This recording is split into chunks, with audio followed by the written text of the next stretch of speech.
Welcome, and thank you for tuning in to the Sunday services at Center for Spiritual Living, Denver. We are a loving and prospering community in the heart of Denver and online. We now conduct hybrid services at the historic Grant Avenue Community Center and Sacred Place, located at 216 South Grant Street, Denver, Colorado.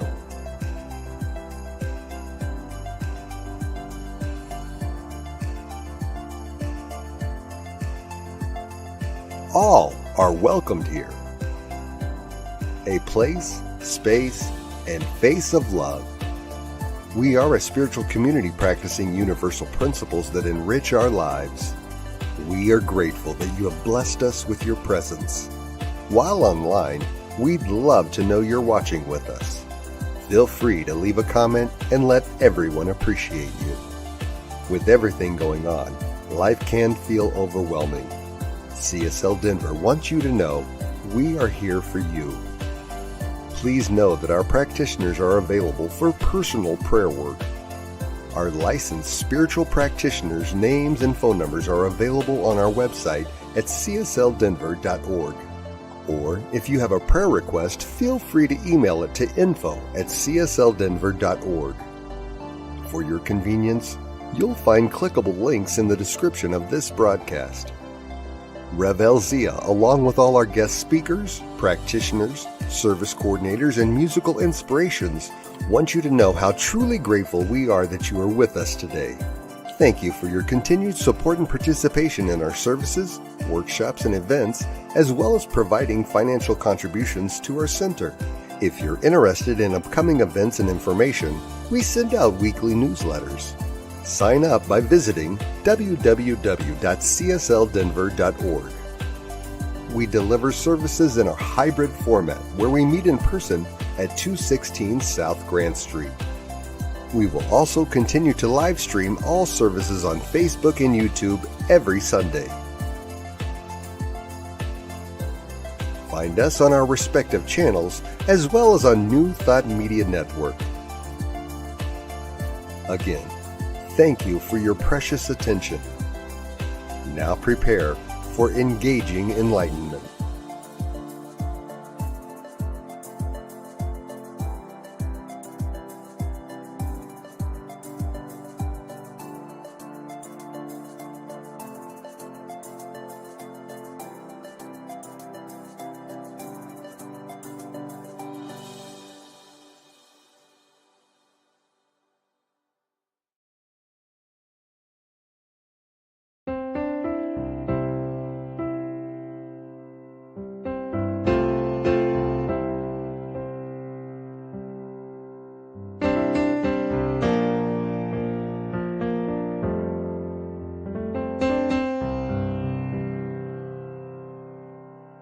There is a garden where dreams come true,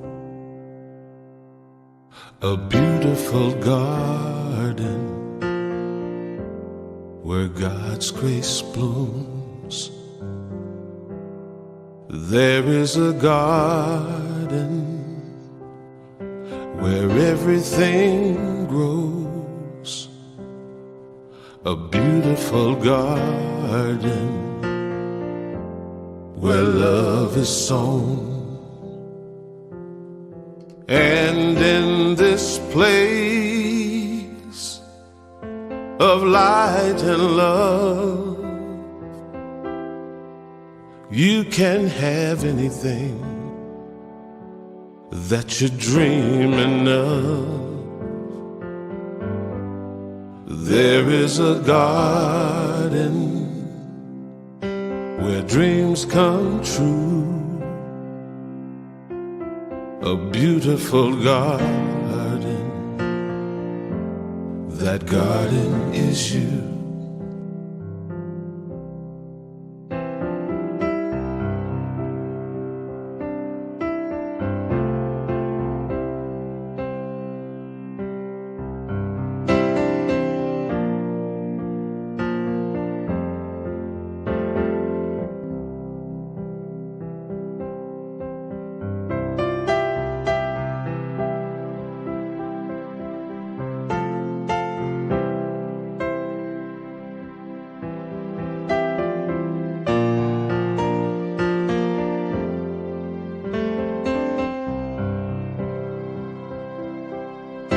And in this place of light and love, you can't have anything that you're dreaming of.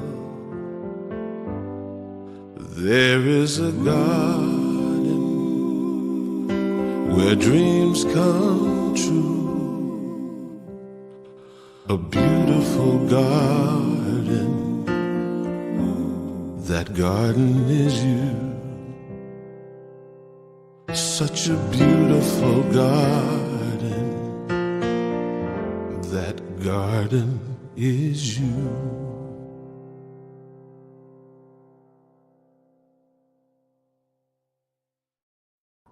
Good morning, everyone. Good morning. My name is Teresa Cardenas, practitioner here at CSL Denver. If you feel comfortable, just sit back in your chair and close your eyes for our invocation. So we gather here this morning in the presence of Spirit, and yet it breathes and lives through each and every one of us. It is that intelligent love from which we all come from. And we know this morning this service is blessed, is taken into our hearts, and ripples into the community and the universe, that ripple effect of love. And we rest in the knowing that as we center ourselves, the universe is centered. And as the universe is centered, we ourselves are centered.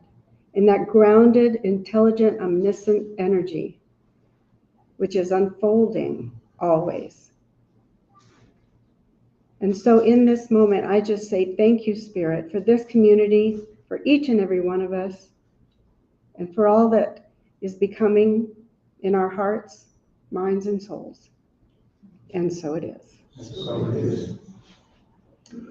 Our reading this morning is from Jane Hobbs, The Power of Love. Somebody knows her. Once upon a time, there was a monk who, after 20 years, finally achieved self-realization and heard the call to write a book. He had never forgotten that as a young monk, he had been confused and upset by preponderous and misguided religious writings. One day, in his despair, he vowed that when he finally understood love, he would write something true, something heartfelt, and something that would actually assist people in their journey. For he felt that love, although talked about, was greatly misunderstood, so he sat down to write his book. He took out the first page, and right in the middle, with perfect focus and concentration and truly loving intent, he wrote the word love. Immediately across the street, a woman put down the phone and comforted her crying child. Next door, two children gave each other a hug. Across time, a family picked up their new dog. 3,000 miles away, an unexpected wind arose and blew away the city smog. With the same focus and concentration, with peace and sincere intent, the monk wrote love in the middle of the second page. Immediately, several blocks away, a child was conceived, and a woman who had been contemplating death decided instead to risk truly living. Many people in the city just felt happy for no apparent reason. In the capital, an attempted by the government to cover up a scandalous misuse of money was unsuccessful. Sound familiar? The monk pulled out a third page and in the middle, again, wrote love with the same feeling and intent as before. Not far away, a woman from a dysfunctional family suddenly, effortlessly forgave her parents, and in that moment ended the cycles of pain that had dogged her family for generations. In the city, a businessman asked a depressed colleague to lunch, and a mother bent down to give her child a piggyback. Across the world, a rich man gave a poor man $100, a fortune in that country. In the middle of the fourth page, the monk completed writing love. Nearby, a woman with small children chose to meditate for 5 minutes rather than let her irritation run things. A child in a coma from a car accident and not expected to live opened her eyes. A man and woman designed to become lovers met for the first time, and a wise and gentle healer felt a tumor dissolve beneath her hands. The monk did this 365 times for each day of the year. He really wanted to remind people about love, since he'd found love to be the true key to happiness and self-realization. At first, several publishers returned his manuscript, but the monk still felt it had changed the world. Naturally, being the monk, he gave away copies or showed people how to write it themselves. The manuscript became so widespread and so well known, and had such an impact on people, it changed the world again. The monk became even happier and more loving. Such is the power of love. And from Ernest Holmes, love is within us. It cannot be destroyed. It can be ignored. It can't be ignored. It cannot be destroyed, but it can be ignored. To the extent that we abandon love, we will feel it has abandoned us. Denying love is our only problem, and embracing it is our only answer. Through the power of love, we cannot let go of past history. We can let go of past history and begin again. Love heals, forgives, and makes whole. And so it is. And we have music. Who's our music from? Jesse Powell. Music from Jesse Powers this morning. Thank you.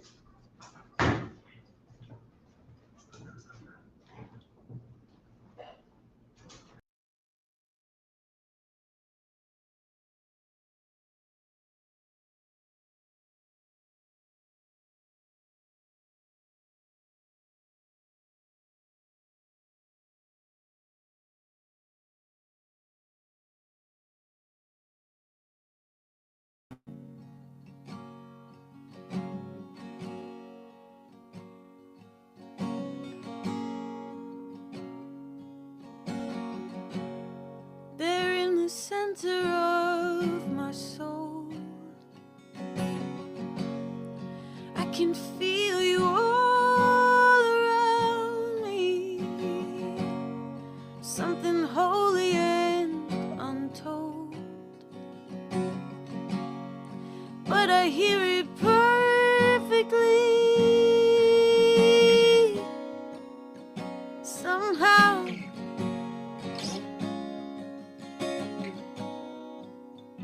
in the sweetness of now, I can see I was made in the image. I was made in the image of love. I was made in the image. I was made in the image of love. Here and now, I can see I was made beautifully. I was made in the image. I was made in the image of love. Beyond books and words and songs,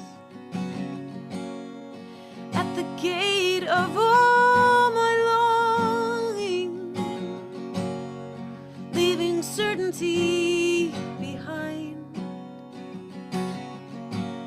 I take one step and you come running. It's clear.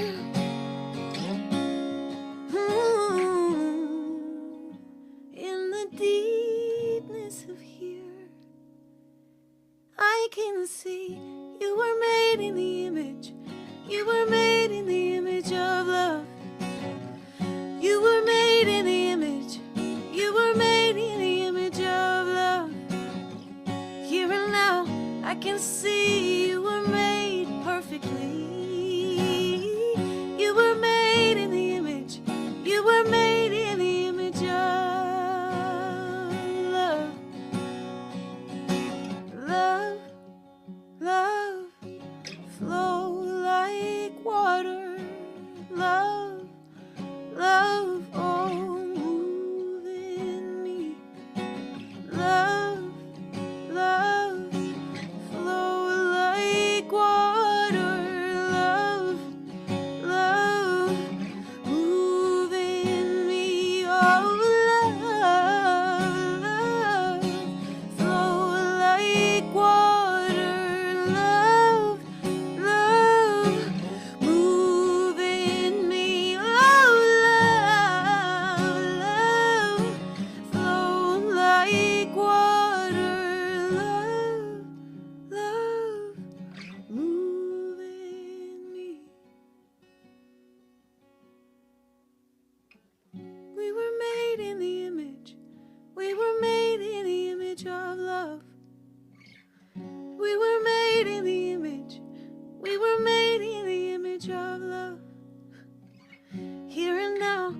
can see we were made beautifully.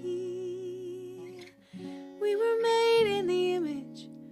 Yes, we were made in the image of love.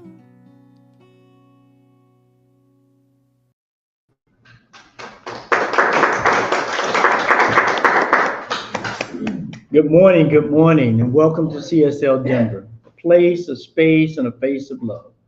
A spiritual community teaching universal principles and applying ancient wisdom to our lives so that we are empowered and that we empower others. It is such a good feeling to be here today after I've been gallivanting here, there, and everywhere, and I still have more gallivanting to do, but it's always good to come home because there's that feeling of love that's always present, that feeling of warmth, even when there's nothing said.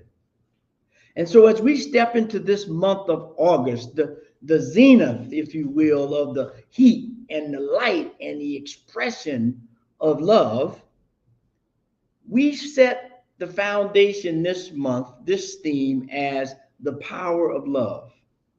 The power of love. Now, you know, this thing called love is been described in many different ways, and it transforms many different things, and it's expressed in many different ways.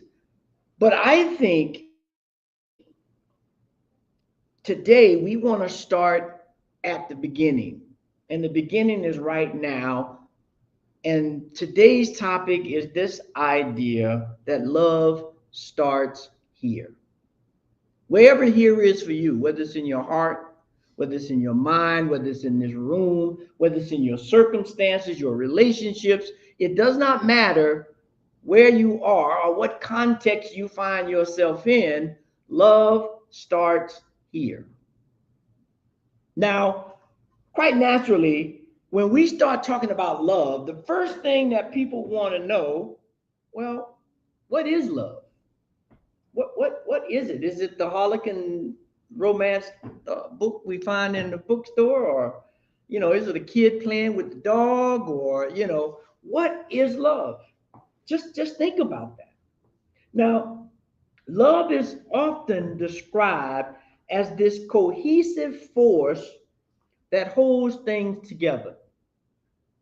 And if we look at the various ways of thinking, if you will, from a scientific point of view, love is seen as a powerful force that impacts our well-being and can even influence our personal health.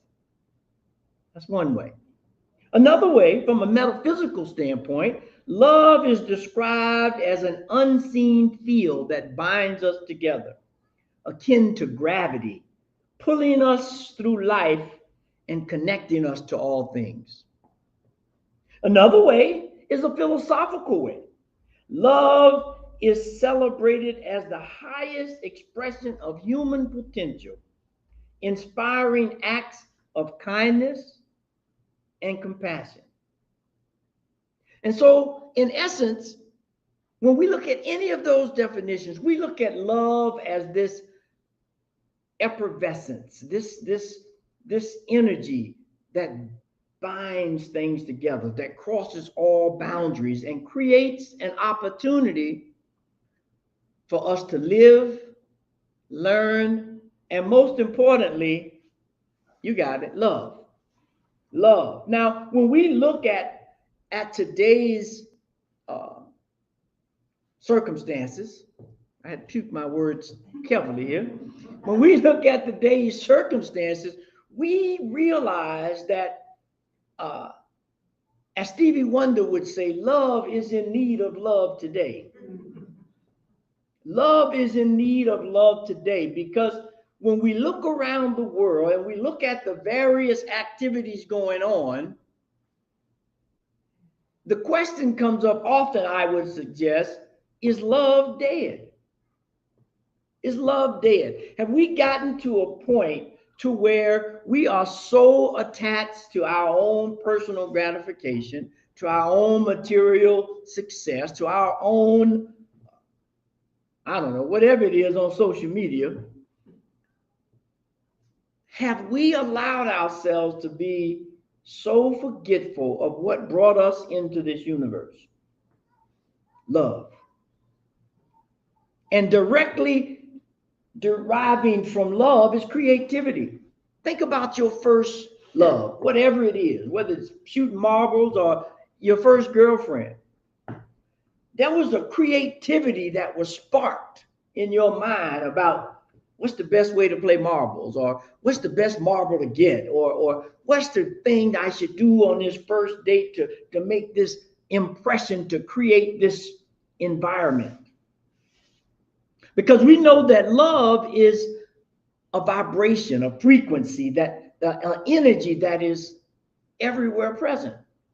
It's just like light that gets diffracted through a prism and shows all of the various aspects of it. Well, love is just like that, because this whole world is energy. The energy of love, the energy of light, the energy of creativity. It takes on many names and many variations based on the circumstances and conditions we find ourselves in.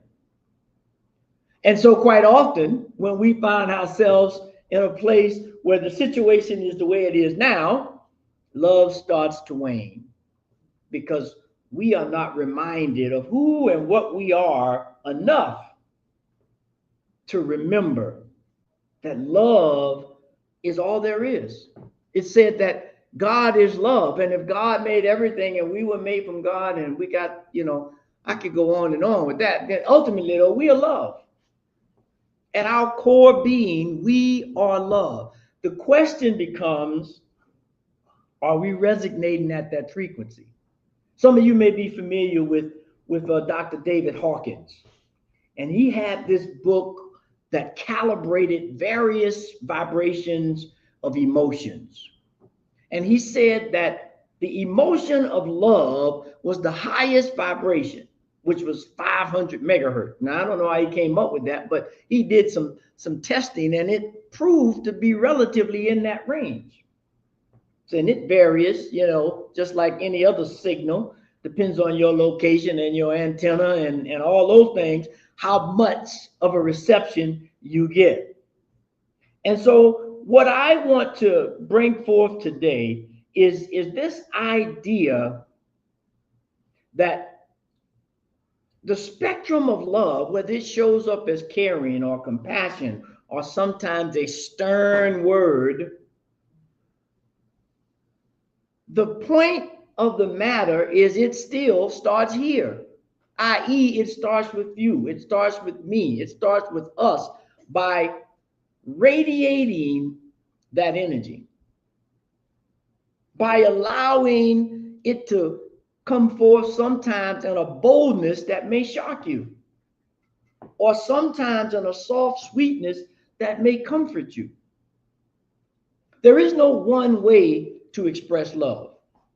Unfortunately, modern things have created that mind's eye view that if it doesn't show up like this, I mean, for those who watch TV, and that's a guilty pleasure. But when you watch TV, or if you watch TV, you see all these things that if you have this type of car, you can get this kind of love. If you wear this type of perfume, you can get this kind of love. Very infrequent. I'm going to say it again. Very infrequent do you see an image of love being given as service, that if I give service, I can get this kind of love, right? Most of the stuff, when you look at giving service, it's depressing. Let's just be honest. They show pictures of animals suffering or people suffering, and they're trying to get you to have an outpouring of love to support that cause.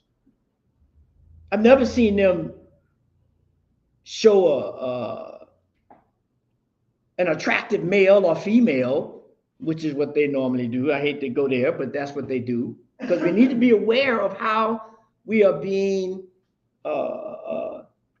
suggested to of what love is, and which keeps us from remembering who we are. Keeps us from remembering who we are. Our mission on this plane of existence is not about learning or studying. It's about remembering. Because if we came from the divine and our essence is of the divine, and we know from quantum physics, once two particles of light are correlated, they can never be separated no matter the distance, then we have everything we need. We have access to all the knowledge, information, and anything else we need. We have to remember that. We have to wake up to now and remember that. So it requires us to look beyond the conventional ways that love has been presented to us. The conventional ways, and I could name a few, but you know what they are. They're everywhere. And so at this point, we want to begin to allow ourselves to be open. What does that mean, to be open? That means we have to reduce judgment. We have to reduce comparisons. That means we have to reduce self-doubt and self-incrimination, and it's a whole bunch of selves in there. I'll get lost trying to talk about all the things we do to ourselves to prevent our love from overflowing. Just, we've heard the saying, lest ye be as little children, you shall not enter into heaven. Now, just think about that. Just think about that. There's an element that is present everywhere that allows this to ring true.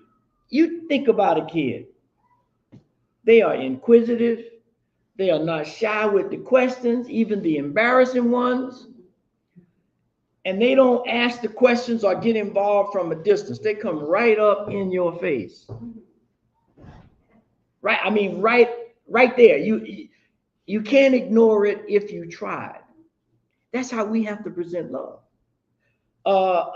Pierre Teilhard de Chardin said this: love is the affinity which links and draws together the elements of the world. Love, in fact, is the agent of universal synthesis. Love is this way of synthesizing and bringing things together and creating this oneness of which we are created from. You think about the creation of this universe, this planet, which we know the most about. If we go back to that ancient 13.8-year-old billion scripture called the creation of time, the creation of us, it started at an elemental level.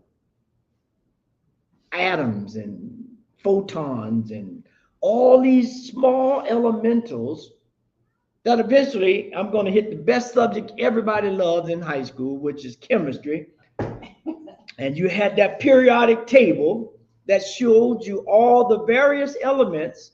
And from there, they begin to show you how by combining these elemental things, all things were created. All things were created.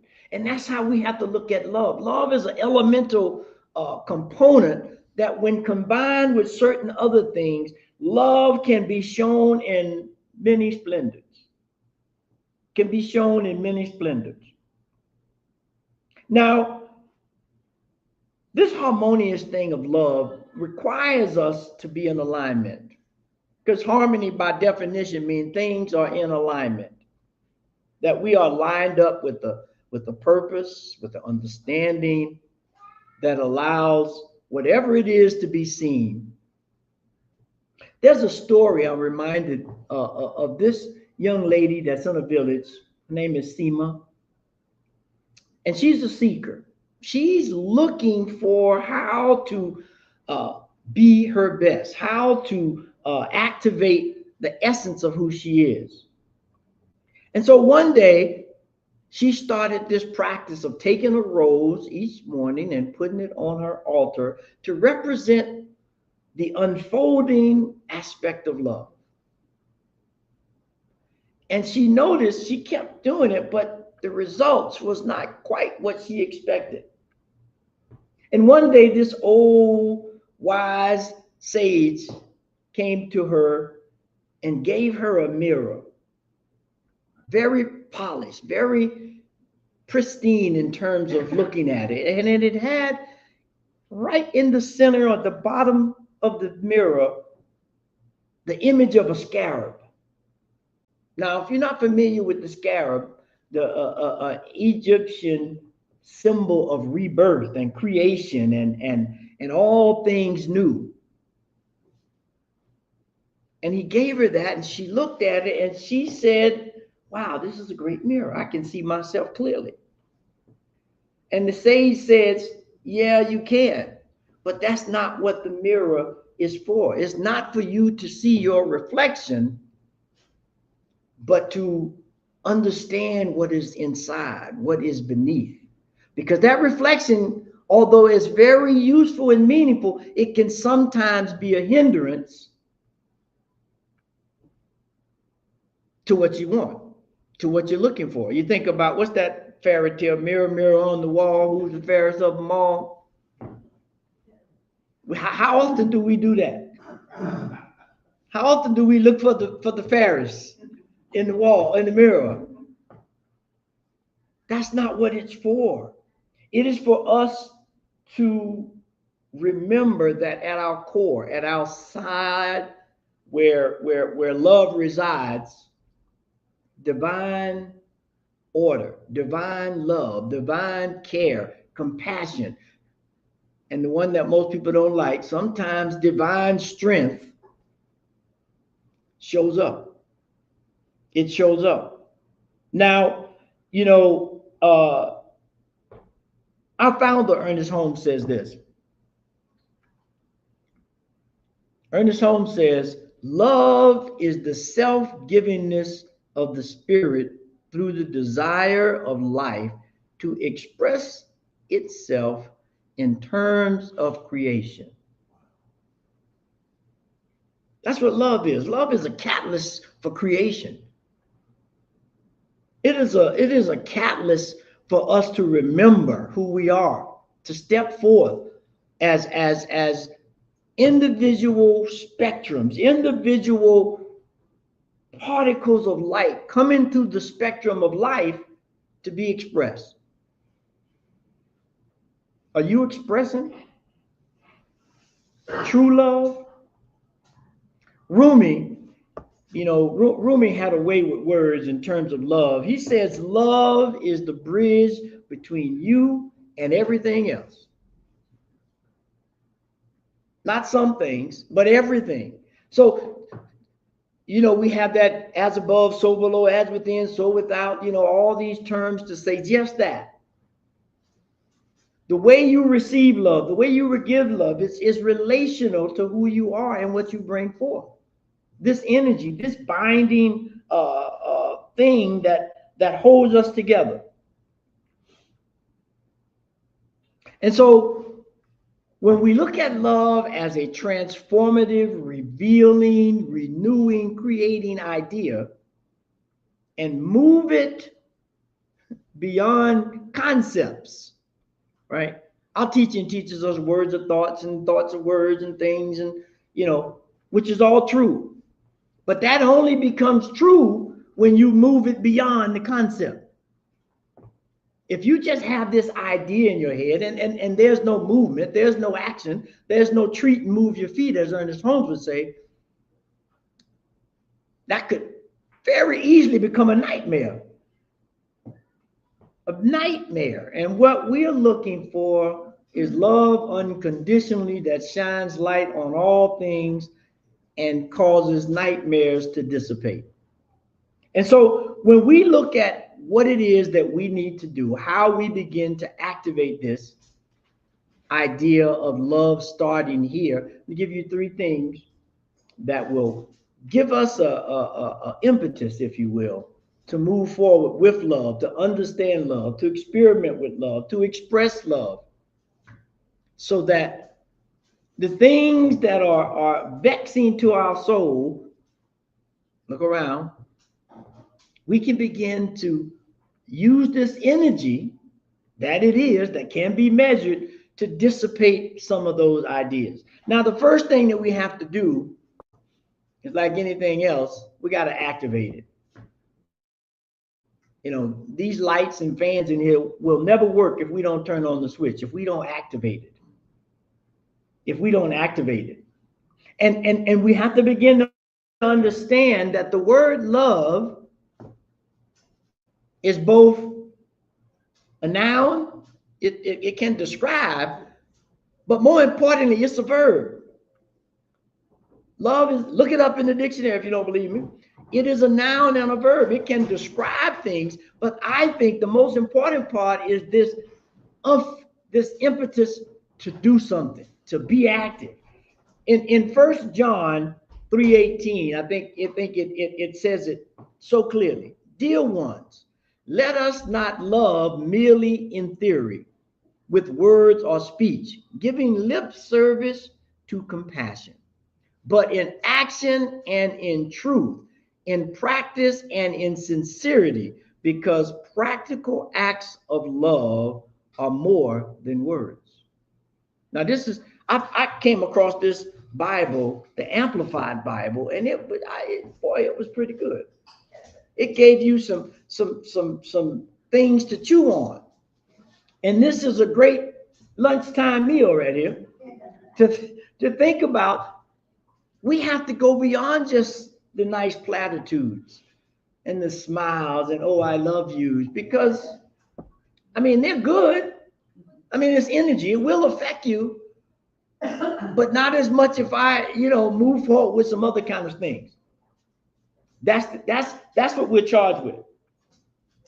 And when we look at love in an elemental level, it becomes this flow. It becomes this thing that binds. It becomes this thing that inspires and ignites in a various way to make love the foundation of the universe. And quite frankly, it is the foundation of the universe, because we know God is love, which is the foundation of everything we are, everything we see, everything we do.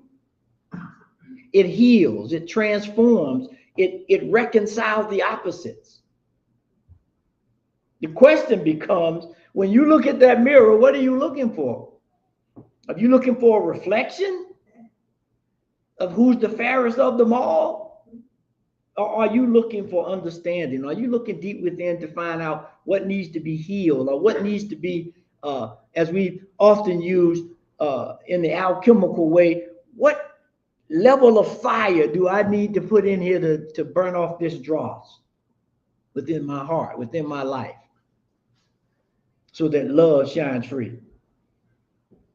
Once we got that down, we've cut the power on, we've activated it, then in true form of energy, you got to find the frequency. You got to find, anything that runs on electricity, it has to have the right wattage and the right amps, or else you're going to burn something up. You're going to blow the fuse. You're going to create a situation that is not sustainable, because you're going to burn up. How do we do that? How do we do that? We have to understand, as our teaching so gently tells us, there's a mental equivalent of how we proceed. There's a way of looking at things. There's a level of consciousness that allows us to find the frequency. Buddha says this, this wise statement I think is great. He says, what you think, you become. What you feel, you attract. What you imagine, you create. So what frequency are you resonating? What frequency are you emitting into the world that creates a mental equivalent different from what you want? What is it? How do you shift it?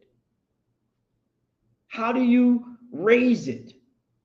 How do you lower it? Sometimes it needs to be lowered because we know if you get the wrong wattage and amps, something's gonna pop. Anybody who's a musician or gone to some rock and roll concerts and the music just got too loud back in the old day when they had, tubes in all the stuff. They don't have that no more.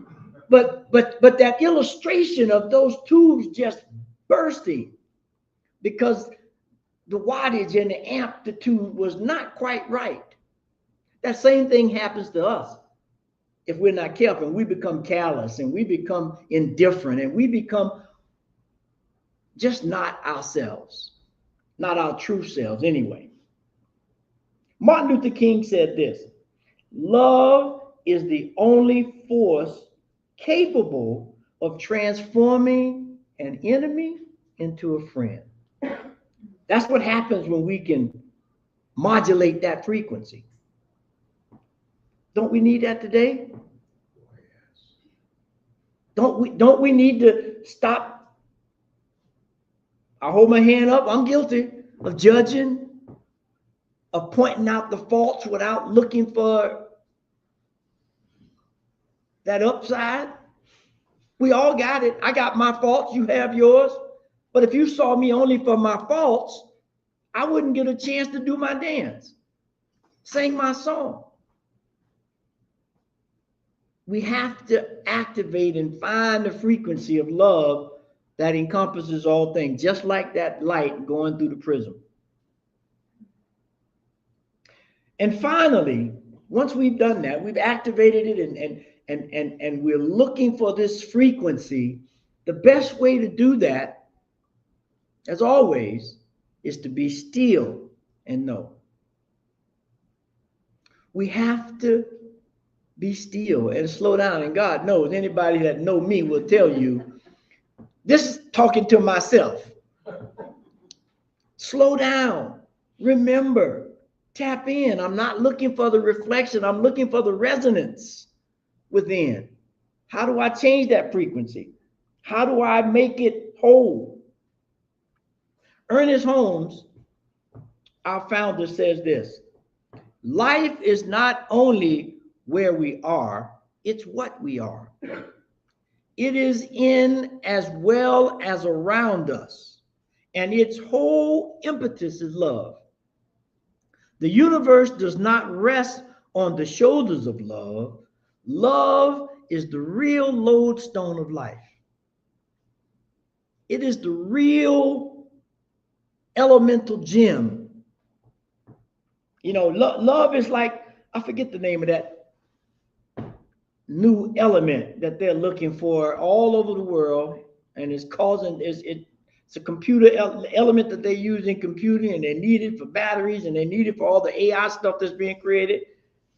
That's what love is. It's that element that just opens up to a whole new world, a whole new way of being. And this energy doesn't break things apart, it brings them together. So the real question becomes, are you ready to bring things together? Are you ready to be the force, the energy, the light that changes not only your life, but the lives of others? And so as we go forth this week, let us remember that we need to activate, and that love is an action. It is a verb. That we need to find the frequency of love. And to do that, sometimes you got to get rid of some things that's blocking the flow, that's crimping the energy line so that it's not flowing. And once we got everything properly turned on and energy flowing, now we have to sit still and figure out, what is it that I want to tune into? Do I want to tune into fear, or do I want to tune into love? Do I want to tune into selfishness, or do I want to turn into self-givingness? The choice is ours. It's up to us. As the saying goes, if it's going to be, it's up to me. If it's going to be, it's up to me. And so As we go forth, let us remember that the foundation of this universe is built on love.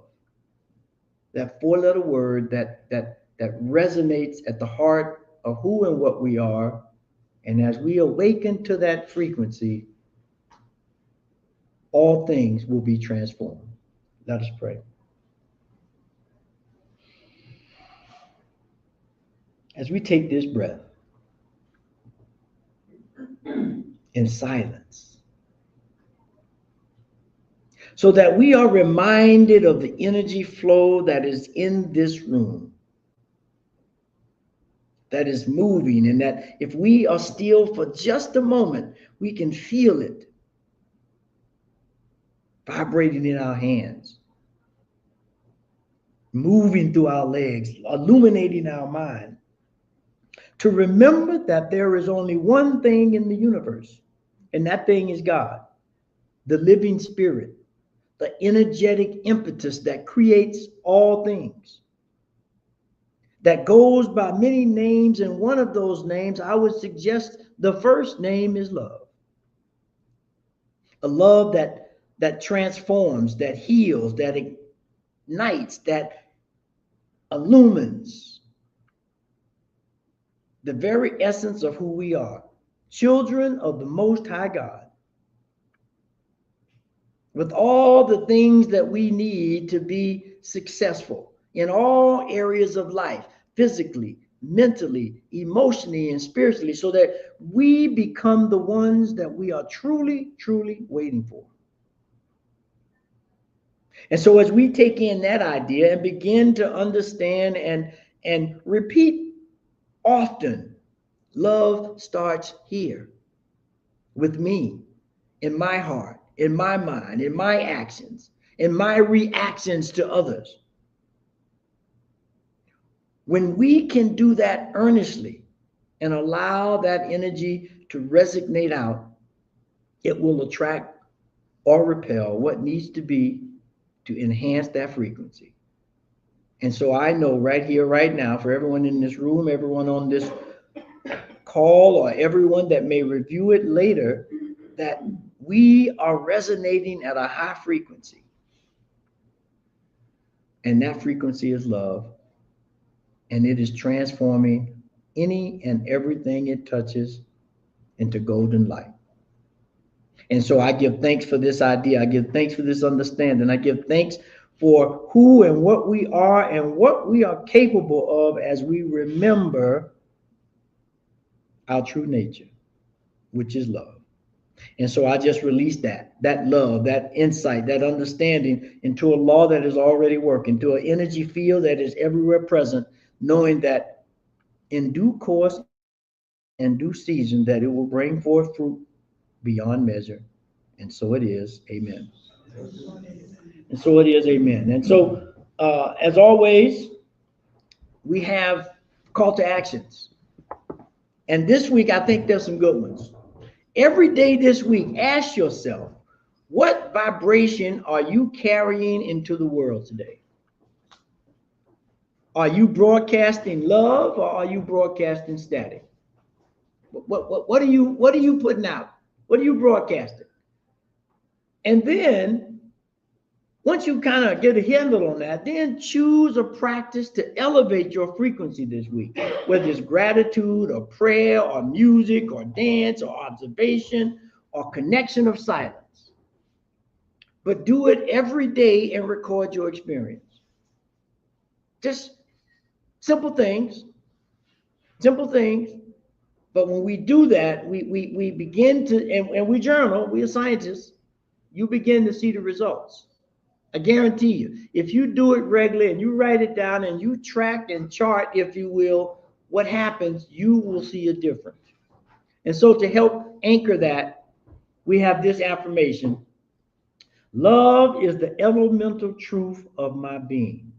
I embody the fire, the flow, and the strength of love, which harmonizes with the divine order of all things. And so it is. And so now is that time for sacred giving, and we just appreciate everyone that's here, everyone that's online that supports CSL Denver. We're continuing to be a beacon for us to be reminded of who we are. That's all we're here for. It's for you to remember who you are. And so no matter how you give, whether it's in the sanctuary or online through the button on the website or through text to give or sending in checks and money orders, we appreciate it because it continues the opportunity for us to spread this love called life to everywhere. And so to help anchor that idea of giving and service and love and support, we place our hand on our heart and we repeat this affirmation. This perfect gift is spirit informed, circulating and blessing all that it touches. Freely I give and joyously I receive, and so it is. Amen. And so it is. Amen. And so now Teresa is going to come up and give us some announcements and blessings. Announcements. We only have one issue of the July-August Science of Mind magazine left, and it's $7 over here on the fellowship table. Get it while it's hot, because in a couple weeks, you'll get it free. We won't have any left. There's a meditation and coffee social after service today at 11 o'clock, or right after service. Mindfulness moment meditation where we will focus on quieting the mind and being fully present in the now without judgment. And we will follow it up with discussion and sharing. Please mark your calendars for Sunday,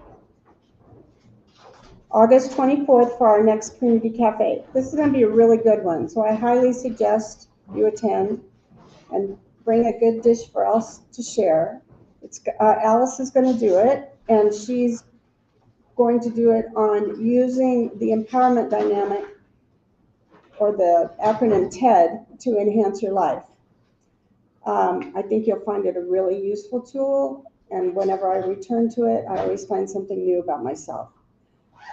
So Alice will lead a thoughtful and lively discussion on the empowerment dynamic.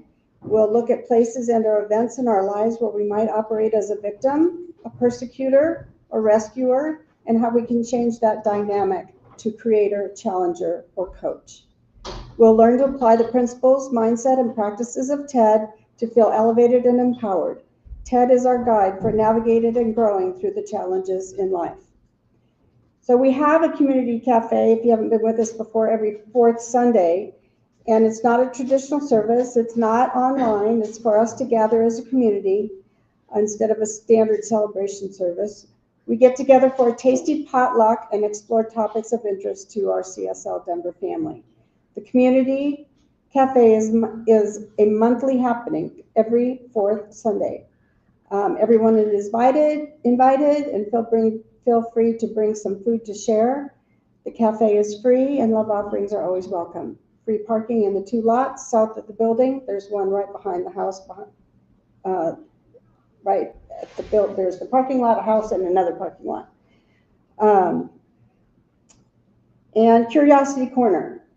So, do we have free things today? Not today. Not today. Okay. Our Curiosity Corner has been a great success since we started it. We have some new items today. You're free to bring whatever you want to bring as a donation to the church to cull your library. We will be donating some of the items that haven't sold, so check on every Sunday to see what will be coming that will be a giveaway. We have gently used and new books, oracle and tarot cards, CDs, and DVDs for sale, along with assortment of spiritual and other treasures. Cash, check, and carry. We are so blessed to have New Thought Media, and Diego is our Sunday service producer. He's behind the scenes doing the slides and all that. We invite you to go to www.ntmedia.org and check out what they have. They have over 40 hours of weekly broadcast programs.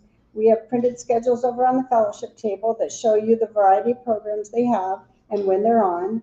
We are so truly blessed by everyone who has chosen to support CSL Denver by showing up on Sundays and watching our services online. We know that as we move through the rest of this year, the divine beloved is guiding and loving each and every one of us. Thank you for joining us. Now let's close out with Karen Drucker singing I'm So Grateful. Hey, I'm so grateful.